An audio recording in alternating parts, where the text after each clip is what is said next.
Hi hello ನಮಸ್ತೆ ಎಲ್ಲರಿಗೂ inform media ಜಗತ್ತು ಚಾನಲಿನ ಮತ್ತೊಂದು ವಿಡಿಯೋಗೆ ಸ್ವಾಗತ ಸುಸ್ವಾಗತ.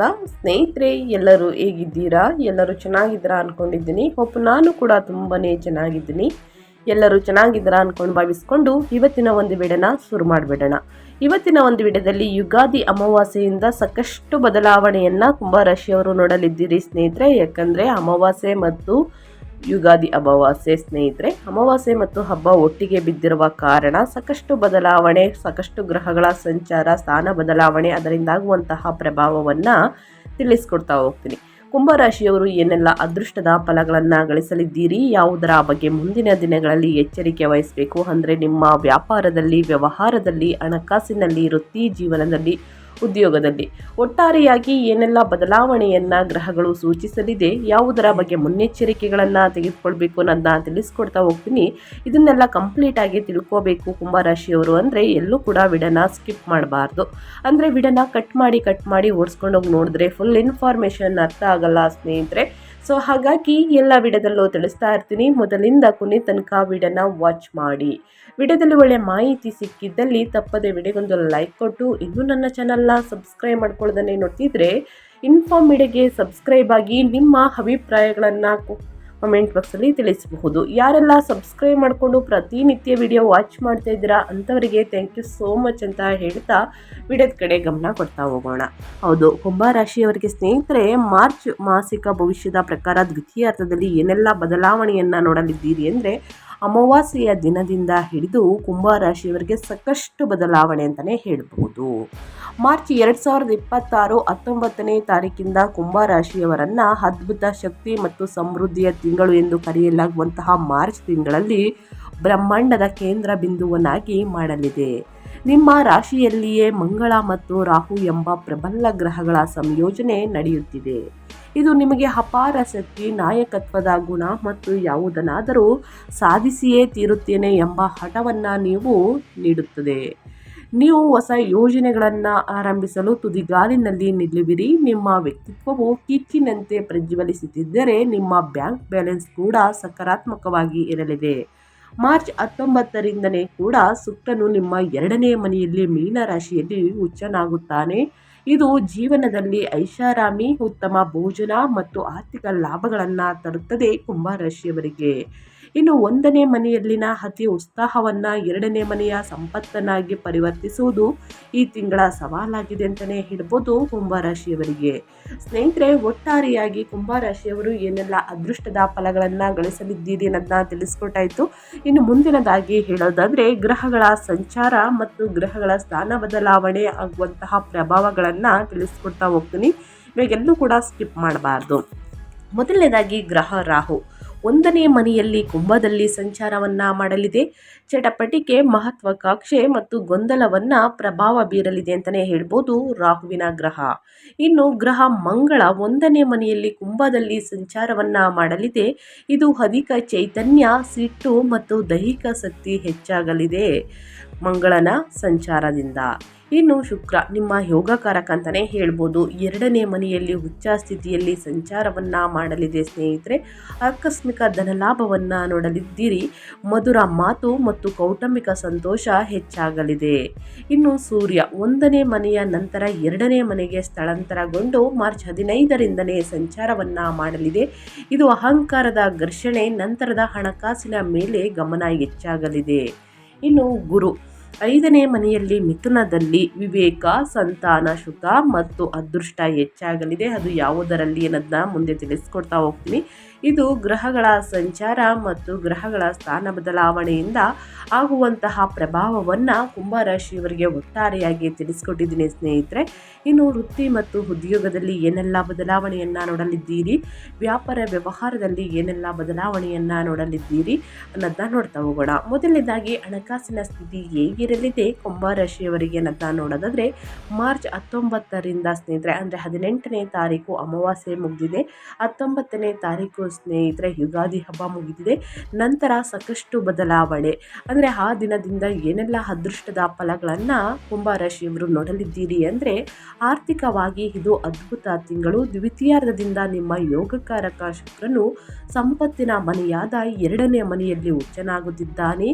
ಇದು ನಿಮ್ಮ ಹಣದ ಸುಲಭ ಹರಿವನ್ನು ಸೂಚಿಸುತ್ತದೆ. ಹಣದ ಹರಿವು ಹೆಚ್ಚಾಗಲಿದೆ. ಕುಟುಂಬದ ಆಸ್ತಿ, ಕಲಾತ್ಮಕ ಕೆಲಸಗಳು ಅಥವಾ ಸೌಂದರ್ಯ ಮತ್ತು ಐಷಾರಾಮಿ ವಸ್ತುಗಳ ಹೂಡಿಕೆಯಿಂದ ಲಾಭ ಸಿಗಲಿದೆ. ಕುಂಭರಾಶಿಯವರಿಗೆ ನೀವು ರುಚಿಕರವಾದ ಭೋಜನವನ್ನು ಸವಿಯಲು ಮತ್ತು ಆಭರಣಗಳಿಗಾಗಿ ಹಣ ವ್ಯಯಿಸುವಿರಿ. ಆದರೆ ಶನಿಯು ಅಲ್ಲಿಯೇ ಇರುವುದರಿಂದ ಸ್ನೇಹಿತರೆ, ನಿಮ್ಮ ರಾಶಿಯ ಅಧಿಪತಿಯಾಗಿರುವಂತಹ ಶನಿ ಸ್ನೇಹಿತರೆ ಶಿಸ್ತನ್ನು ಬಯಸುತ್ತಿದೆ. ಸೊ ಹಾಗಾಗಿ ಶಿಸ್ತು ಅಗತ್ಯ. ನಿಮಗೆ ಹಣ ಬಂದರೂ ಭವಿಷ್ಯಕ್ಕಾಗಿ ಉಳಿತಾಯ ಮಾಡುವ ಒತ್ತಡ ನಿಮಗೆ ಇರುತ್ತದೆ. ತಿಂಗಳ ಮಧ್ಯದಿಂದಲೇ ಸೂರ್ಯನ ಸಂಚಾರ ಮತ್ತು ಶನಿ ಒಂದೇ ಮನೆಯಲ್ಲಿ ಸೂರ್ಯ ಮತ್ತು ಶನಿ ಒಂದೇ ಮನೆಯಲ್ಲಿ ಇರುವುದರಿಂದ ತೆರಿಗೆ ಅಥವಾ ಕೌಟುಂಬಿಕ ಹಣದ ವಿಷಯದಲ್ಲಿ ಸಣ್ಣ ಪುಟ್ಟ ವಿವಾದಗಳು ಬರಬಹುದು. ಹಣಕಾಸಿನ ದಾಖಲೆಗಳನ್ನು ಸರಿಯಾಗಿ ಇಟ್ಕೊಳ್ಳಿ ಸ್ನೇಹಿತರೆ, ಒಳಿತಾಗಲಿದೆ. ಅನಗತ್ಯ ಖರ್ಚುಗಳಿಂದ ಆದಷ್ಟು ದೂರವಿದ್ದರೆ ಒಳಿತು ಪ್ರತಿಯೊಬ್ಬ ರಾಶಿಯ ಜನರು ಸ್ನೇಹಿತರೆ. ಮುಂದಿನ ದಿನಗಳಲ್ಲಿ ಹಣಕಾಸಿನ ಪ್ರಾಬ್ಲಮ್ ಎದುರಾಗಬಾರ್ದು ಅಂದರೆ ಒಂದಷ್ಟು ಉಳಿತಾಯವನ್ನು ಮಾಡುವುದು, ಒಂದಷ್ಟು ಸೇವಿಂಗ್ಸನ್ನು ಮಾಡುವುದು ಬಹಳ ಮುಖ್ಯವಾಗುತ್ತದೆ ಸ್ನೇಹಿತರೆ. ಇನ್ನು ಅದೇ ರೀತಿ ವ್ಯಾಪಾರ ವ್ಯವಹಾರದ ಬಗ್ಗೆ, ವೃತ್ತಿ ಉದ್ಯೋಗದ ಬಗ್ಗೆ, ಇನ್ನು ಒಟ್ಟಾರೆಯಾಗಿ ಪಾಲುದಾರಿಕೆ ಬಗ್ಗೆ ಹೇಳೋದಾದರೆ ಏನೆಲ್ಲ ಬದಲಾವಣೆಯನ್ನು ನೋಡಲಿದ್ದೀರಿ, ಯಾವುದರ ಬಗ್ಗೆ ಎಚ್ಚರಿಕೆ ವಹಿಸಬೇಕು ಅನ್ನೋದನ್ನ ನೋಡ್ತಾ ಹೋಗೋಣ. ನಿಮ್ಮ ವೃತ್ತಿ ಜೀವನವು ಈ ತಿಂಗಳು ಸಂಪೂರ್ಣವಾಗಿ ನಿಮ್ಮ ಇಚ್ಛಾಶಕ್ತಿಯಿಂದ ನಡೆಯಲಿದೆ. 1ನೇ ಮನೆಯ ಮಂಗಳ ಮತ್ತು ರಾಹುವಿನಿಂದಾಗಿ ನೀವು ಯಾವುದಕ್ಕೂ ಸಾಧ್ಯವಿಲ್ಲ ಎಂಬ ಉತ್ತರವನ್ನು ಒಪ್ಪುವುದಿಲ್ಲ. ನೀವು ದೊಡ್ಡ ಸಾಹಸಗಳನ್ನು ಮಾಡಲು, ಹೊಸ ಉದ್ಯಮವನ್ನು ಪ್ರಾರಂಭಿಸಲು ಅಥವಾ ನಿಮ್ಮನ್ನು ನೀವು ಬಲವಾಗಿ ಮಾರ್ಕೆಟಿಂಗ್ ಮಾಡಿಕೊಳ್ಳಲು ಇದು ಸಕಾಲವಾಗಿರುತ್ತದೆ. ತಾಂತ್ರಿಕ ಮತ್ತು ಎಂಜಿನಿಯರಿಂಗ್ ಕ್ಷೇತ್ರದಲ್ಲಿ ಇರುವವರಿಗೆ ಇದು ಅದ್ಭುತವಾದ ಅತ್ಯುತ್ತಮ ಕಾಲ ಅಂತಲೇ ಹೇಳ್ತಾ ಇದ್ದೀನಿ. ಆದರೆ ಅಂಗಾರಕ ಯೋಗ ಸ್ನೇಹಿತರೆ, ಮಂಗಳ ಮತ್ತು ರಾಹು ನಿಮ್ಮ ಮೇಲಾಧಿಕಾರಿಗಳೊಂದಿಗೆ ಸಂಘರ್ಷಕ್ಕೆ ದಾರಿ ಮಾಡಿಕೊಡಬಹುದು. ಇತರರು ನಿಮ್ಮಷ್ಟೇ ವೇಗವಾಗಿ ಕೆಲಸ ಮಾಡುತ್ತಿಲ್ಲ ಎಂದು ನಿಮಗೆ ಕಿರಿಕಿರಿ ಎನಿಸಬಹುದು ಸ್ನೇಹಿತರೆ. ಆದರೆ ಎಲ್ಲರೂ ನಿಮ್ಮ ರೀತಿ ಇರುವುದಿಲ್ಲ. ಸೊ ಅದನ್ನು ನೀವು ಮೊದಲನೇದಾಗಿ ಅರ್ಥಕೊಳ್ಬೇಕು. ತಾಳ್ಮೆಯಿಂದ ಇರುವುದು ಬಹಳ ಮುಖ್ಯವಾಗುತ್ತದೆ. ಮಾರ್ಚ್ 15ರ ನಂತರ ಸೂರ್ಯನು 2ನೇ ಮನೆಗೆ ಬಂದಾಗ ನಿಮ್ಮ ಗಮನವು ಹೆಸರು ಗಳಿಸುವುದರಿಂದ ಹಣ ಗಳಿಸುವತ್ತ ತಿರುಗುತ್ತದೆ. ಸೊ ಹಾಗಾಗಿ ನಾನು ಹೆಸರು ಮಾಡಬೇಕು ಅನ್ನೋ ಭಾವನೆ ನಿಮಗೆ ಈಗ ಹಣ ಗಳಿಸುವತ್ತ ತಿರುಗುತ್ತದೆ. ನಾನು ಹಣ ಮಾಡಬೇಕು ಅನ್ನೋ ಭಾವನೆ ಅತಿ ಹೆಚ್ಚಾಗಿ ಆಗಲಿದೆ ಅಂತಲೇ ಹೇಳ್ಬೋದು ನಿಮ್ಮ ಮನಸ್ಸಿಗೆ ಸ್ನೇಹಿತರೆ.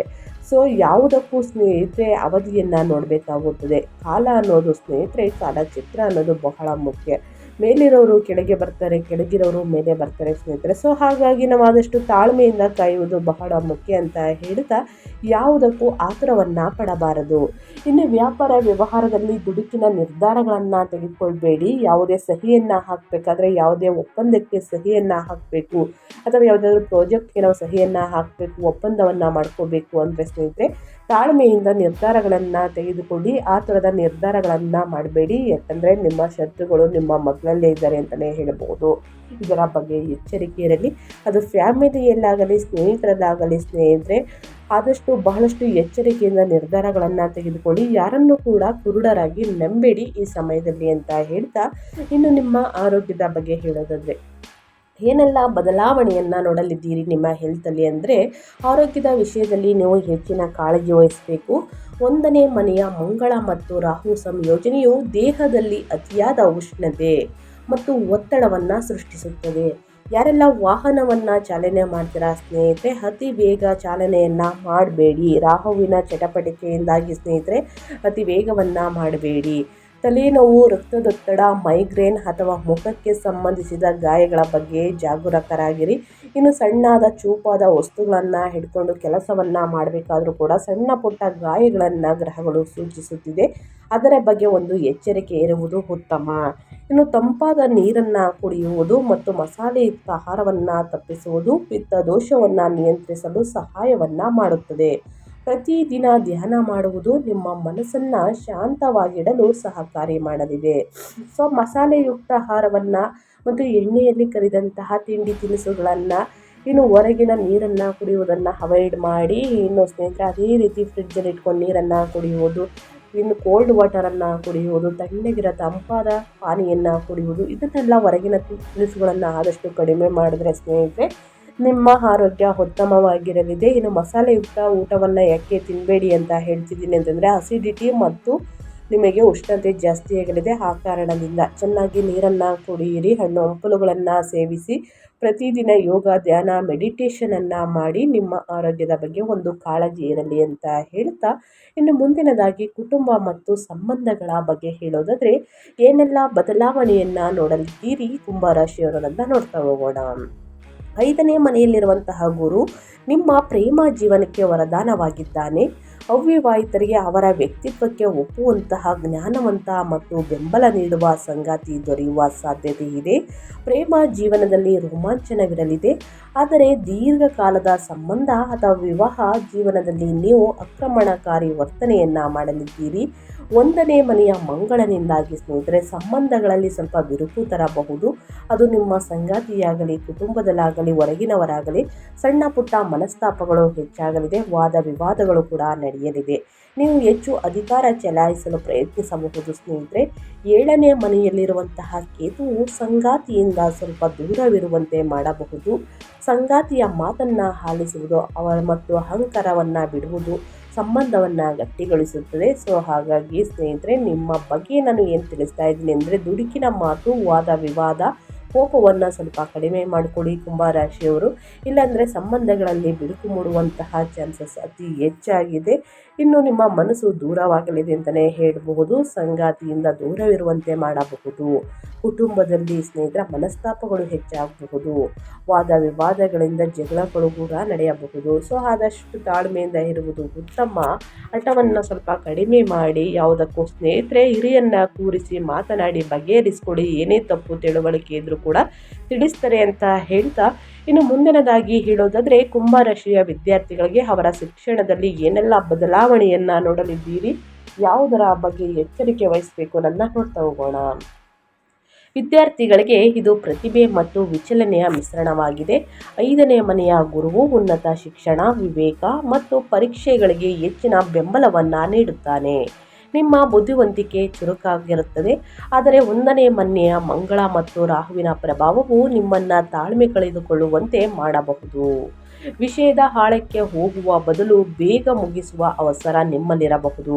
ಅತಿಯಾದ ಆತ್ಮವಿಶ್ವಾಸ ಬೇಡ. ಎಂಜಿನಿಯರಿಂಗ್ ಮತ್ತು ತಾಂತ್ರಿಕ ವಿದ್ಯಾರ್ಥಿಗಳು ಅತ್ಯುತ್ತಮ ಸಾಧನೆಯನ್ನು ಮಾಡುತ್ತಾರೆ. ಸ್ನೇಹಿತರೆ, ಯುಗಾದಿ ಅಮಾವಾಸ್ಯೆ ಮುಗಿದ ನಂತರ ಸಾಕಷ್ಟು ಬದಲಾವಣೆಯನ್ನು ಕುಂಭರಾಶಿಯವರು ನೋಡಲಿದ್ದೀರಿ ಸ್ನೇಹಿತರೆ ವಿದ್ಯಾರ್ಥಿಗಳು. ಸೊ ಕಷ್ಟಪಟ್ಟು ಹದ್ದಿನದ ಕಡೆ ಗಮನ ಕೊಡಿ. ಉನ್ನತ ಫಲಿತಾಂಶ ತಾನಾಗಿ ತಾನು ಬರಲಿದೆ ಅಂತಲೇ ಹೇಳ್ತಾ ಇದ್ದೀನಿ. ಆದಷ್ಟು ಶಿಸ್ತನ್ನು ಕಾಪಾಡಿಕೊಳ್ಳಿ ಸ್ನೇಹಿತರೆ. ಗುರು ಹಿರಿಯರನ್ನು ಗೌರವಿಸಿ, ತಂದೆ ತಾಯಿಯ ಮಾತನ್ನು ಆಲಿಸುವುದು ಪಾಲಿಸುವುದು ಎರಡೂ ಕೂಡ ಮುಖ್ಯವಾಗುತ್ತದೆ ಈ ಸಮಯದಲ್ಲಿ. ತಪ್ಪದೆ ಅದರ ಕಡೆ ಗಮನ ಕೊಡಿ ಅಂತ ಹೇಳ್ತಾ, ಎಲ್ಲರಿಗೂ ಕೂಡ ಒಳಿತಾಗಲಿ ಅಂತ ಹೇಳ್ತಾ, ಇನ್ನು ಮಾರ್ಚ್ ದ್ವಿತೀಯಾರ್ಧದಲ್ಲಿ ಜ್ಯೋತಿಷ್ಯದ ಪರಿಹಾರವನ್ನು ತಿಳಿಸ್ಕೊಡ್ತೀನಿ. ಈ ಪರಿಹಾರವನ್ನು ಯಾರೆಲ್ಲ ಇವತ್ತು ವಿಡಿಯೋ ನೋಡ್ತಿದ್ದೀರಾ ಇವತ್ತು ಕೂಡ ಅನುಸರಿಸ್ಬೋದು, ಅಥವಾ ಸ್ನೇಹಿತರೆ ನಾಳೆ ದಿನಗಳು ಕೂಡ ಮಾಡಬಹುದು. ಉತ್ತಮ ರಿಸಲ್ಟ್ ಸಿಗಲಿದೆ. ಪರಿಹಾರ ಅಂದರೆ ಜ್ಯೋತಿಷ್ಯದ ಪರಿಹಾರ ಬಂದು ಸ್ನೇಹಿತರೆ, ತೀವ್ರವಾದ ಶಕ್ತಿಯನ್ನು ಸಮತೋಲನಗೊಳಿಸಲು ಕುಂಭರಾಶಿಯವರು ಮತ್ತು ನಿಮ್ಮ ಆರೋಗ್ಯ ರಕ್ಷಣೆಗಾಗಿ ಕುಂಭರಾಶಿಯವರು ಈ ಪರಿಹಾರಗಳನ್ನು ತಪ್ಪದೇ ಫಾಲೋ ಮಾಡಬೇಕಾಗುತ್ತದೆ. ಆದಷ್ಟು ಸಣ್ಣ ಪುಟ್ಟ ಪರಿಹಾರ. ಮೊದಲನೇದಾಗಿ ನೀವು ವೇಗ ನಿಯಂತ್ರಿಸಿ ಸ್ನೇಹಿತರೆ. ವಾಹನವನ್ನು ಚಾಲನೆ ಮಾಡುವಾಗ ಅತಿ ವೇಗ ಬೇಡ. 1ನೇ ಮನೆಯಲ್ಲಿರುವಂತಹ ಈ ಗ್ರಹಗಳ ಅವಘಡಕ್ಕೆ ಕಾರಣವಾಗಬಹುದು. ಆದ್ದರಿಂದ ಜಾಗೃತಿ ಇರಲಿ ಸ್ನೇಹಿತರೆ. ವಾಹನವನ್ನು ಚಾಲನೆ ಮಾಡಬೇಕಾದ್ರೆ ಬಹಳಷ್ಟು ಎಚ್ಚರಿಕೆ ವಹಿಸಿ. ಸಣ್ಣ ಪುಟ್ಟ ಗಾಯಗಳನ್ನು ಗ್ರಹಗಳು ಸೂಚಿಸುತ್ತದೆ. ಇನ್ನು ಶಿವನ ಆರಾಧನೆ.